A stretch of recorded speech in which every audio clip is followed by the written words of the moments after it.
Bonjour à tous, notre invitée aujourd'hui est professeure à l'université Paris-Dauphine, directrice scientifique de la chaire Économie du climat et Économie du gaz, c'est Anna Créti. Bonjour Anna. Bonjour Hervé. Je suis très heureux de vous accueillir aujourd'hui à la française sur ce plateau.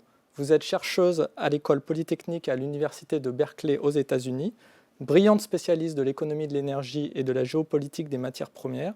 Vous êtes aussi l'auteur de très nombreuses publications scientifiques dans des revues internationales. La thématique du climat est aujourd'hui au cœur de l'agenda politique et devient également une priorité pour les investisseurs. La prochaine conférence sur le climat, la COP26, qui se tiendra à Glasgow en novembre, s'annonce probablement comme la plus importante depuis ses débuts. Rares sont les pays qui ont respecté leurs promesses et les objectifs de l'accord de Paris. Les politiques actuelles conduisent à un réchauffement climatique nettement supérieur à 2 degrés. Quelles sont selon vous les conditions nécessaires pour que les négociations internationales sur le climat puissent fonctionner ? Disons que c'est vrai que la COP26 est une COP décisive dans la mesure où il va y avoir l'étape de vérification des engagements pris par les pays déjà après 2015, sachant qu'on a aujourd'hui 187 pays signataires de l'accord de Paris, mais seulement 48 qui ont fait l'exercice prévu, c'est-à-dire de refaire leur engagement vis-à-vis donc des politiques climatiques à long terme. Et donc une large partie des pays qui ne s'est pas prêté à cet exercice. Donc on part déjà avec une COP à 2 vitesses.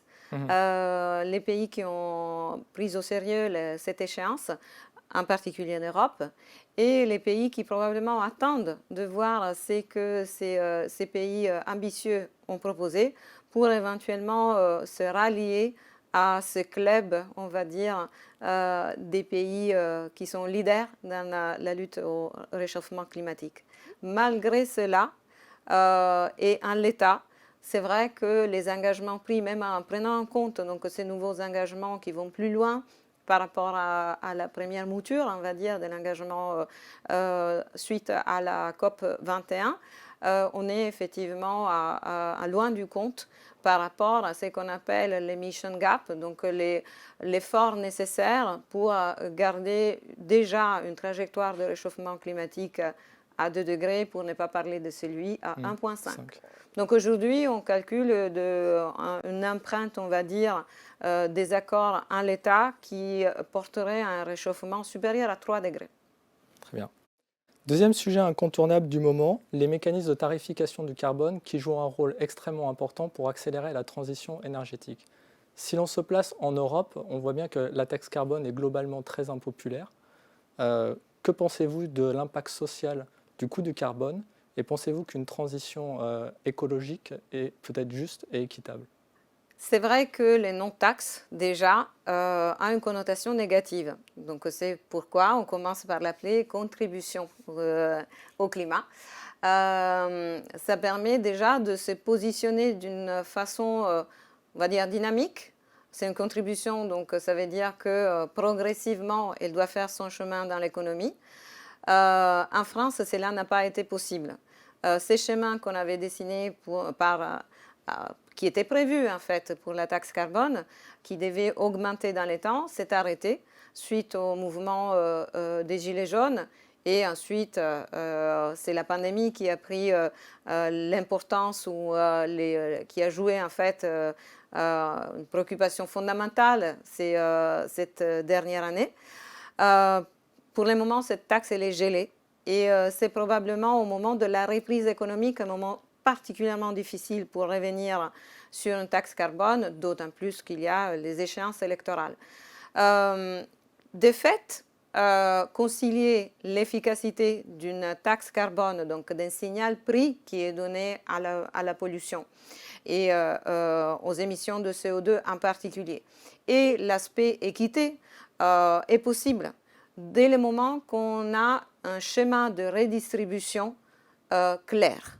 C'est-à-dire qu'il faut utiliser les revenus de la taxe pour compenser ceux qui subissent de plein fouet l'augmentation des prix de certains biens de consommation notamment tout ce qui est dans les transports, et qui ont donc un revenu, un mode de vie qui les rend vulnérables vis-à-vis de cette taxe carbone. Mais les solutions existent et l'expérience d'autres pays européens, notamment la Suède, où la taxe carbone est très élevée, donc 120 € par tonne de CO2 émise. À rappeler que celle française s'est arrêtée à 38 € la tonne de CO2 émise, arrive en fait à être un ingrédient commun, on va dire, de la vie de la population de nos voisins, si on peut les appeler comme ça, européens. Très bien, tu as toutes les raisons d'être optimiste. Oui. Si l'on se place maintenant d'un point de vue plus microéconomique, on voit que certaines entreprises ont décidé de s'appliquer à elles-mêmes un prix interne du carbone. Pensez-vous que toutes les entreprises devraient faire de même et devraient publier ce prix ? Les prix carbone internes aux entreprises est l'un des instruments qui permettent de faire face aux risques de transition, c'est-à-dire au changement de business model que les entreprises différents secteurs doivent mettre en place pour elles-mêmes se rallier donc à cette dynamique de changement et de diminution en fait d'émissions de CO2. De là à dire que ça va devenir un instrument aussi important pour les rendre obligatoires, c'est peut-être difficile. On n'a pas une méthodologie de calcul qui soit standardisée et qui soit donc reconnue à niveau international. Rendre obligatoire cet exercice pourrait créer plus de confusion que d'unicité en fait, et ça ne me semble pas être un outil qui permet cette coordination qu'on veut faire quand on a un prix carbone. D'accord, donc plus de pédagogie au niveau de l'application d'un prix du carbone en fonction des secteurs et des entreprises. En fonction des secteurs et en fonction aussi de à quel moment en fait l'entreprise s'empare de ces prix du carbone pour faire des investissements. Parce que l'afficher comme une composante de la stratégie managériale n'est pas assez. Il faut pouvoir montrer qu'il y a eu des changements justement dans les stratégies de gestion et d'investissement à long terme grâce au prix carbone. Très bien. Dernier sujet d'actualité qui ne vous a pas échappé, l'envolée du prix des matières premières et les grandes pénuries d'électricité actuellement en Chine. Dans ce contexte, pensez-vous que nous pouvons concilier transition énergétique et croissance économique ?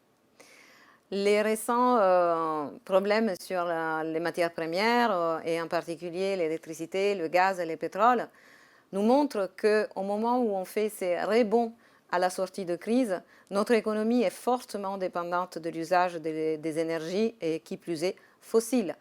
Donc pour moi, c'est vraiment, j'espère du moins, que cela sera une prise de conscience sur à quel point on n'a pas encore fait ces découplages justement entre croissance et croissance soutenable ou croissance verte.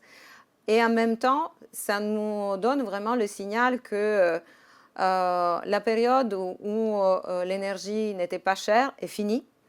Donc en tant que citoyen, en tant que chercheur, et vous en tant qu'entreprise qui finance aussi la transition, on devrait là aussi être probablement optimiste ou montrer que les prix vont être quelque chose qui doit changer nos habitudes, soit pour les entreprises, soit pour les citoyens. Et on revient donc au problème de comment y arriver, quelles incitations et quels moyens aussi on se donne pour que cela ne soit pas aussi un foyer, on va dire, de contestation dans la société. Une croissance durable est possible. Décidément, oui. Anna, nous arrivons à la fin de notre échange. Peut-être pouvez-vous nous donner en quelques mots votre sentiment sur la nécessité d'intégrer aujourd'hui l'analyse des risques climatiques et de transition à l'analyse macroéconomique. C'est un peu la conséquence de ce qu'on vient de dire. C'est-à-dire que aujourd'hui, apprécier les risques du changement climatique est un exercice que beaucoup de scientifiques savent faire, mais il y a un lien qu'il faut établir entre les études scientifiques et la décision économique et encore plus loin celle politique. Donc intégrer ces variables correctement dans les évaluations on va dire, des risques pays par exemple, ça peut être un bon signal pour orienter les décisions futures. Merci beaucoup Anna Créti d'être venue nous voir aujourd'hui à La Française. Merci à vous pour l'invitation.